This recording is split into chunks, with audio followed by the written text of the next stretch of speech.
Hello, so we're here with an Apple unboxing video today.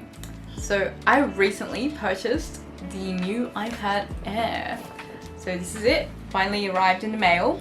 This is the iPad Air 5th gen, 256 gigabytes with Wi-Fi, and this costed $1,079. So that's what we're going to be opening today. I guess we're mainly going to be using this for drawing, so because of that I also had to buy the Apple Pencil. This is the Apple Pencil 2nd gen, $189. This shit is so expensive, so it better be magical when I use it.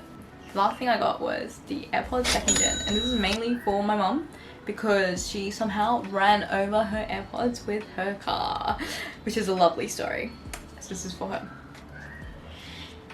I also got everything engraved, so we're gonna see how that turns out.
Tutu, ayo.